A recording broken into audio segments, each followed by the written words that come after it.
본인이 먹고 있는 약을 봤거든요. 지금 약 본인하고 안 맞아요. 저에게 맞는 약을 찾아보려고요. 직접 정신의학과 약 다 공부를 찾아서 바꿔도 보고 했는데 본인이? 네, 직접? 네, 직접 공부를 해서요. 처방 의사에게 약은 약사에게 몰라요? 그리고 나는 그때 니하고 이혼하고 1년 있다가 이혼을 한번 했었어요. 네. 진짜요? 2014년도 한 11월, 12월쯤에 제가 먼저 이혼하자고 했어요. 내 아버지 술 마시면은 집에 가지고 물건 다 부수고 엄마 괴롭히고 내 괴롭히고 나는 그게 싫어가지고 일찍 가정을 이끌려고 네 선택했는데 내 아버지랑 똑같은 사람이 또 있는 거라.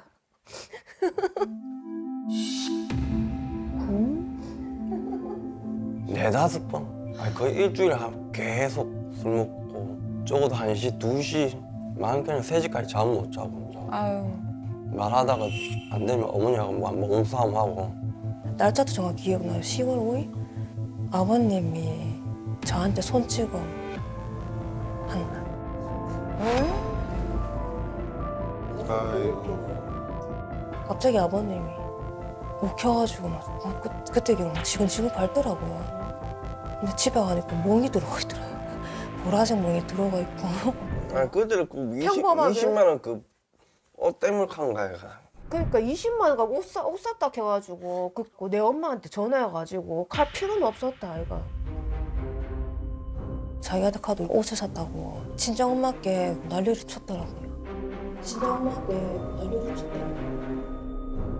나는 남편 거 애들 거 다 챙겨주고 하는데 딱 돌아서서 나를 보니까요 나한테 투자한 건 하나도 없더라고요. 그래가지고 그때 잠바 2벌로 20만 원. 잠바 두벌 20만 잠바 두벌 원 20만 원 하나에 싼거 10만 아니에요? 원이에요? 저희가 해결하면 되는데 20만 원. 예, 예. 그 돈 달라 해가지고. 예. 아니 뭐 세일 중인 패딩 2벌에 20만 원이면 엄청나게 비싸다고 볼 수는 없는 건데 그걸 해가지고 또 친정에다가 전화를 해서 뭐 욕까지 하실 필요는 없는데 시어머니가 2015년도 때 그때도 얼마든지 시어머니가 내 타일릴 수 있었다. 근데 성질 더 똑같다 얘가. 그때 뭐라 했노? 욕도 한 것 같다. 하고 저쪽 하면서 정신병원 들어가야 된다. 만다는 도.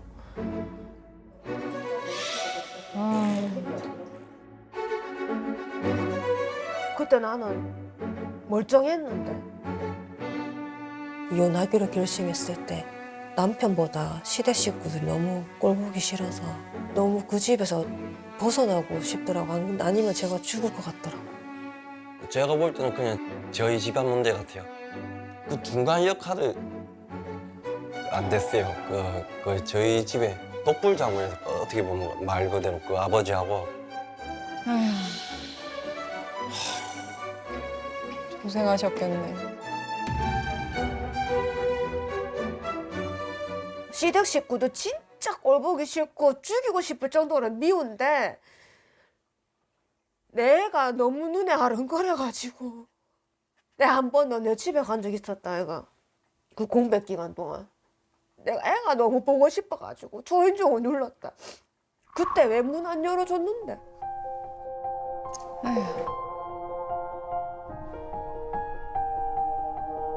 내가 내 새끼 보고 싶다고 왔는데 왜 문 안 열어줬는데? 일요일인가 토요일인가 그때 아침인데 저는 문 열려 했는데 문 열지 마라 그래서 어머니가 봤을 때 성격이 막 지금 화나고 있고 얘 왔노 하면서 와이프가 수식하면 울면서 집에서 내려갔어요. 남편이 중간 역할을 잘했더라면은요 아마 이혼도 하지 않았을 거고 행복했을 것 같아요. 시어머니를 100번이나 1000번이나 이해해 보려고 했다. 근데 얼마나 싫었으면 돌아가실 때 내가 안 갔겠노. 가고 싶어도 가기 싫더라. 니하고 사촌 동생가 전화 통화하는데 내 때문에 니 엄마 죽었다며. 어휴. 정확하게 모르겠어요. 욕을 한 건 맞아요. 그건 제가 그렇게 잘못하는 건 잘못했으니까 그냥 듣고 있었어요. 어떻게 뭐 그때 해줄 수가 없으니까 지금하고 다르게.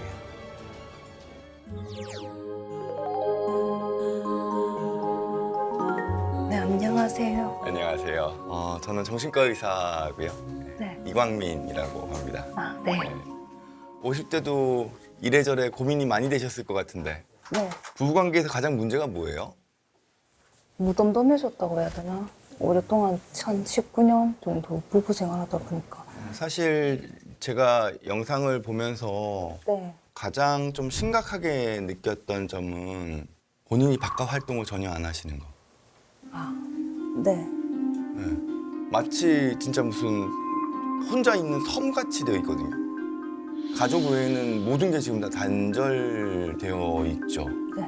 그러니까 하루 24시간 남편만 생각하는 거 아니에요, 사실 본인은. 놀 수 있는 사람이 남편밖에 없으니까. 남편이 일할 때도 계속 전화하는 걸 보면. 네. 근데 그렇게 된 이유가 결국에는 본인이 고립돼 있기 때문이거든요. 중간에 이혼 한번 하셨잖아요, 그죠? 네. 이혼하기 전에도 그러면은 집 밖에 안 나갔었어요? 그때는 그리고 종종 한 주말에 가족끼리 나가고 했어요. 정말 돌아다니는 거 정말 좋아했어요. 집에 거의 오고 뭐 그랬어요. 그러면은 이혼하시고 난 다음에 다시 재결합하신 다음에 더 고립이 심해지신 거예요? 네, 그렇게 됐어요. 뭔가가 두려운 거 아니에요? 예를 들어가지고 뭐 약을 사러 나가는 것도 본인이 안 나가시잖아요. 편의점에 가는 것도 본인이 안 나가시죠. 남편은 왜 이렇게 괴롭혀요, 근데? 어릴 때 영향이 좀 큰 것 같아요. 어릴 때 영향이 좀 큰 것 같아요. 아빠가 그렇게 안 해주셨거든요. 그러니까 많이 기대고 싶어지는 것 같아요. 남편 통해서. 아버지가 어떤 분이셨어요? 그냥 술만 마시고 그냥 생물학자 아버지 같은 느낌. 그래서 남편한테 막 내가 괴롭히는 걸 남편이 받아줬으면 좋겠는 거예요? 보통 딸이 아버지한테 하는 것처럼 자상하게 다 받아줬습니다.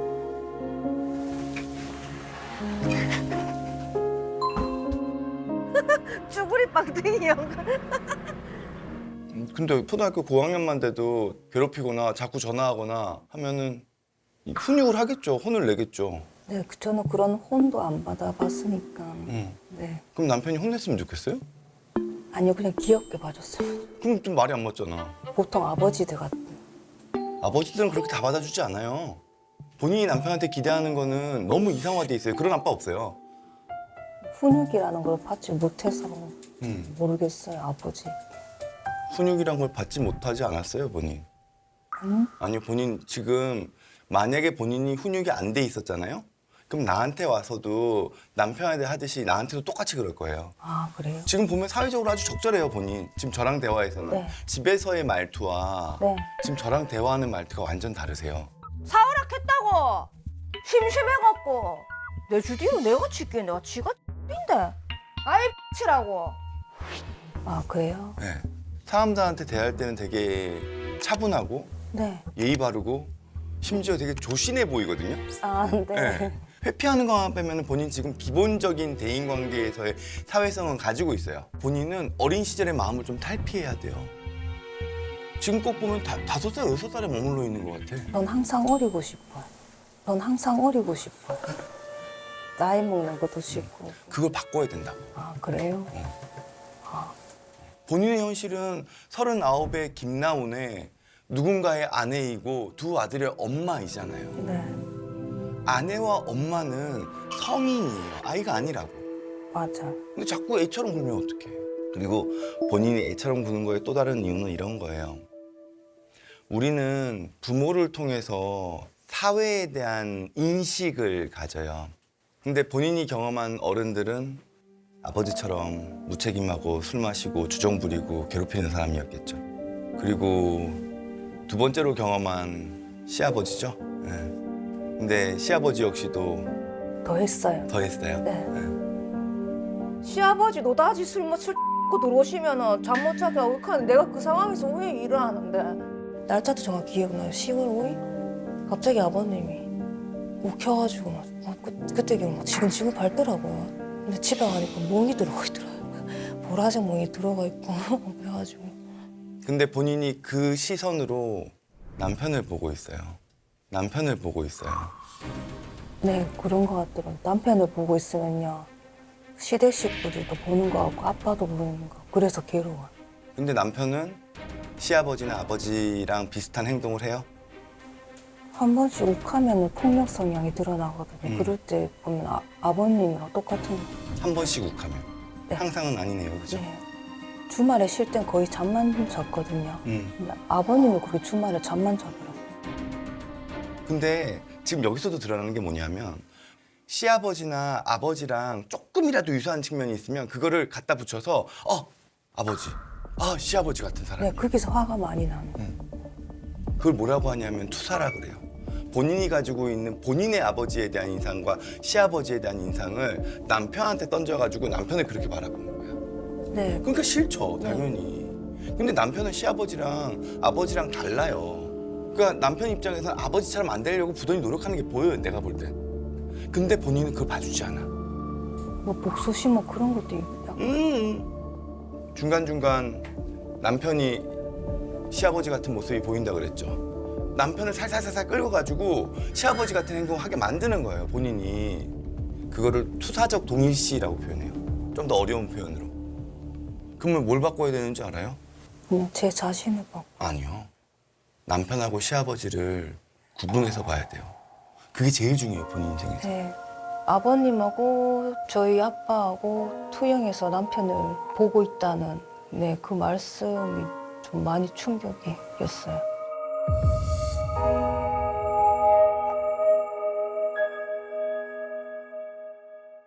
아내가 집 밖에 나가는 거를 너무 두려워해서. 네, 어릴 때는 맨날 전날 집에 밖에 나갔는데 예. 언제부터 그런 것 같아요, 아내가? 집을 좀 장만하고 집을 장만하고 나서부터? 그 집에 계속 있는 거예요. 그러니까 저희 본가 동네이기 때문에 혹시나 아는 사람이 있을까 싶어서 그런 건가 싶어. 나가면 시아버지가 근처에 살아요? 5분 거리. 그것도 영향이 있겠네요. 그것도 영향이 있겠네요. 볼 가능성은 거의 없지만은 예. 근데 트라우마라는 거는 사람으로 하여금 자꾸 그때 감정을 불러일으키기 때문에 그 공포가 같이 섞여 있을 수도 있겠네요. 시아버지가 근처에 사는 게 집 밖에 나가는 거를 두렵게 하는 원인일 수도 있나요? 저 아버님이 사시는 그 동네 내거리 거기는 좀 가는 게 좀 싫어요. 그리고 시누이가 사는 동네도 그렇고 그게 쭉 오래 사셔가지고 어머님하고 아버님하고 아시는 분들이 많아서. 정말 많아요. 네. 그쪽은 정말 가기가 싫어. 딱 보면 알아보니까요. 그분과 관련된 사람들한테 다 말하기 싫어요. 만나면 어떤 일이 생길 것 같아요? 근데 그냥 제가 며느리였으니까 그냥 안 좋게 볼 것 같아요. 안 좋게 볼 것 같아요. 네. 이건 뭐랑 비슷해지냐면요. 심해지면 망상이에요. 네, 걱정이 되게. 그럼 본인이 끊어내야 돼요. 이미 본인은 시아버지나 아버지 영역에서 벗어났어. 자유로워졌어. 근데 본인이 계속 다시 새 장으로 들어가. 네, 털어내고 싶은데 그게 잘 안 돼. 근데 그런 거에도 치료를 하려고 그러면 맞는 약들이 있어요. 본인 정신과 진료를 혹시 지금 받고 있나요? 네. 진료는 본인이 가나요? 원래 그때는 제가 직접 가고 그랬는데요. 제가 사실은 본인이 먹고 있는 약을 봤거든요. 네. 네. 지금 약 본인하고 안 맞아요. 그 이유가 뭔 것 같아요? 본인이 안 나가니까 본인이 진료를 가야죠. 본인 머리에서는 계속 남편을 시아버지로 바라보게 되는 생각들이 계속 끼어들어요. 근데 적어도 본인한테 맞는 약을 쓰게 되면 그런 필요하지 않은 생각들이 끼어드는 거를 줄일 수 있다고요. 물론 약이 다는 아니에요. 약이 다는 아니지만 그래도 본인한테는 일정 부분 필요해요. 저에게 맞는 약을 찾아보려고요. 직접 정신의학과 약 다 공부를 했었거든요. 찾아서 바꿔도 보고 했는데 본인이? 네, 직접? 내가 직접 공부를 해서요. 그래서 약이 산으로 갔구나. 그래요? 아니, 처방은 의사에게, 약은 약사에게 몰라요? 본인 진단명을 들은 적이 있어요? 처음엔 제가 조울증인 줄 알았거든요. 근데 그 의사쌤한테 물어보니까요. 저보고 경계선 성격장애 가깝다고 하더라고요. 아, 아 진짜 좀. 재밌. 찾아봤어요? 경계성 성격 장애? 네. 어떻든가요? 본인하고 맞는 것 같아요? 그 내용이?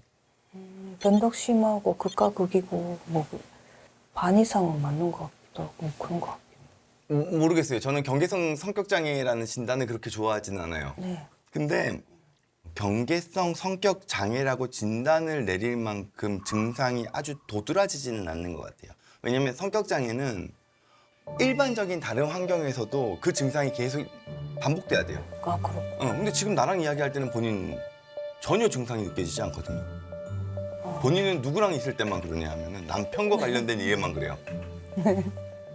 네, 그러면 경계성 성격 장애라는 것도 뭐 그런 성향이 있는 것 같기는 해요. 네. 근데 장애라고 할 정도로 그 증상이 아주 저명하지는 않아요. 아, 다행이다. 일단 다행이다 싶었고요. 제가 경계성 성격장애면 어떡하지? 걱정을 했었는데 그게 아니라고 하니까 마음이 편안했고요. 내가 너무 내 자신을 좀 심각하게 생각하고 있었구나. 그런 느낌을 받았습니다. 네, 거기 물론 정신과적인 치료도 좀 필요하긴 해요. 약도 조금 바꿔야 될 것 같긴 하거든요. 맞춰 나가야 되는데 지금 그건 개선의 여지가 있는 거예요. 사실 두 분만은 제가 볼 땐 그렇게 이혼의 위기가 크지 않아요. 아마 시아버지한테 당한 것만 없었어도 두 분 그냥 같이 사셨을 거예요. 네, 근데 시아버지 트라우마가 있는 거지. 네 맞아요. 그거는 극복해야 돼요. 네. 네. 시아버지 인형을 한 개 따로 삽시다. 네. 지금 본인 계속 때리고 있는 인형이 잠만 보잖아요. 네. 근데 잠만보를 계속 때리는 이유는 남편이 집에 와서 계속 잠만 자기 때문이잖아.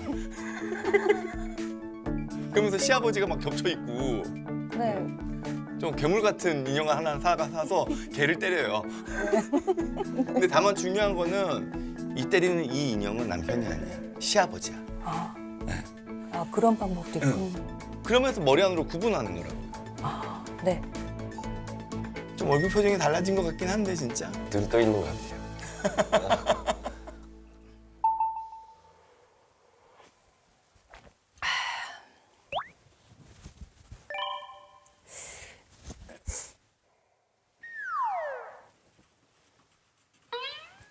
아 좀.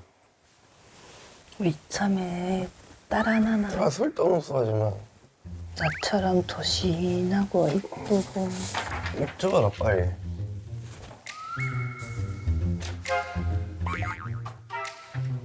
잠만 자. 입줘봐 줘봐. 애기는 내가 만질게. 안 되는 거 풀면 자꾸 그래서.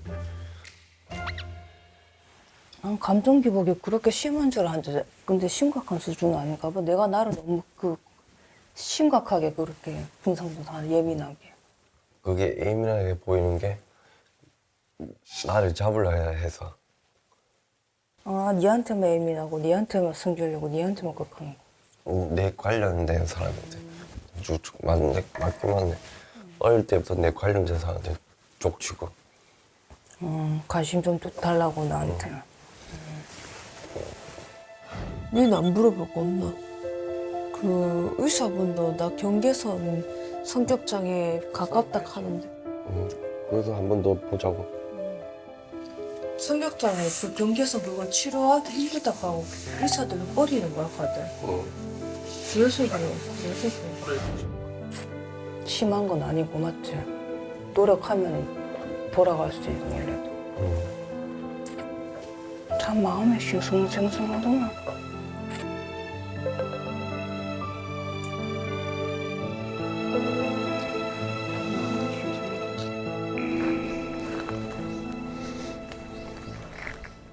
자, 우리 두 번째 부부 좀 모시도록 하죠. 두 분, 이쪽에 앉아주세요. 자, 우리 시작을 해볼게요. 어린 시절 좀 물어보잖아요. 어떤 얘기를 좀 꺼내고 싶으세요? 엄마께서 아빠 대신해서 가장 노릇한다고 일만 하셨는데요.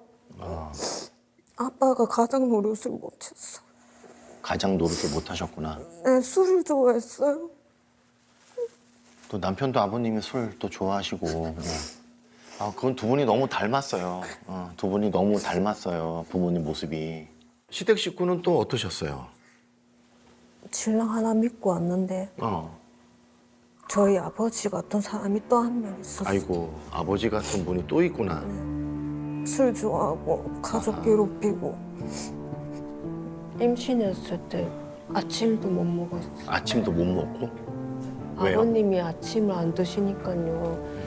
제가 먹을 수가 없었어요. 임신 때 얼마나 먹고 싶은 게 많아요, 그죠? 계속 막 땡기고 그러는데 그거를 거기 맞춰서 먹는다고요? 그게 지금 대상만 바뀌었지 상황은 똑같다는 얘기죠. 그리고 저는 아내분 잠깐만요. 바깥에 안 나가는 이유가 뭐였어요? 그냥 사람이 다 싫었어요. 사람이 다 싫어졌구나. 시집 왔을 때 시부모님께도 사랑받았어요. 엄마 아빠한테도 사랑받았어요. 어딜 가도 인정 못 받고 사랑받았어요.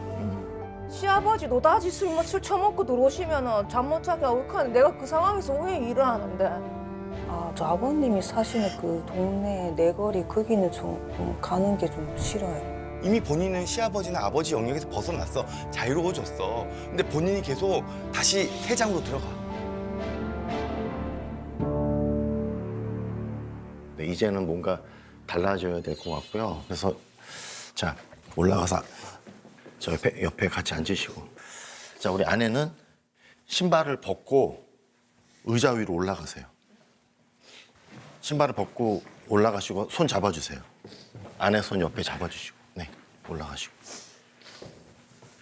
아내분, 자, 세상 밖에 이제 나가려고 그래요. 세상 사람들이 날 다 보고 있거든요. 응? 네. 내 이름을 한번 크게 3번 부를 거예요. 응? 세상 사람들 앞에서 아직 내가 살아있음을 아셨어요? 그 여러분들은 이제 이름을 반복해서 불러주세요. 메아리가 되는 것처럼. 첫 번째 크게 한번 불러주시죠. 김나운 크게 하시면 돼요. 김나운. 작아요. 굉장히 작고요. 나를 크게 한번 외쳐보세요. 내 이름을.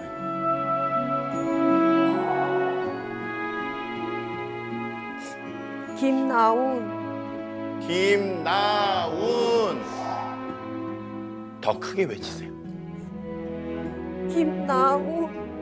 김나운. 뭐다? 더 크게 외치세요. 김나운. 김나운.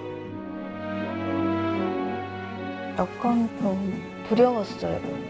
내가 과연 용기 내어서 나갈 수 있을까 하는 마음에 좀 망설이기도 했고요. 달리 아루이테 이로와. 내 친구는 니밖에 없네. 연결이 되지 않아 음성 사서음으로 연결되며 근데 거기서 저의 이름을 같이 불러줬을 때 김나운. 김나운. 나를 위해서 이렇게 응원해주는 사람이 있구나. 이제 나갈 수 있겠다. 그런 용기도 생겼고, 네, 큰 힘이 많이 됐어요.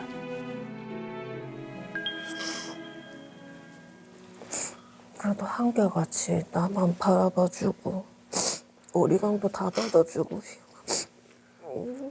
당연하다고 생각했는데, 미안해.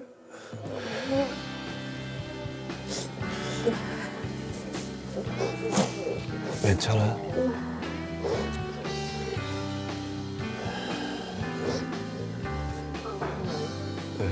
괜찮아. 좀 더 와이프가 끈기 있게 중간에 포기 안 하고 할 거 한 번 더 믿어보고 저 또한 아내가 올라올 수 있게 만들도록 한번 많이 도움을 주고 하겠습니다. 이게 뭔가 경기도 쪽의 냄새, 공기가 깨끗해. 공기 좋다. 역시 나무가 많으니까 좋구나. 공기 의식 깨끗하지. 너무 예쁘다. 대구는 시커매진다, 이거 이 띠래 되면은. 아, 소리 좋다.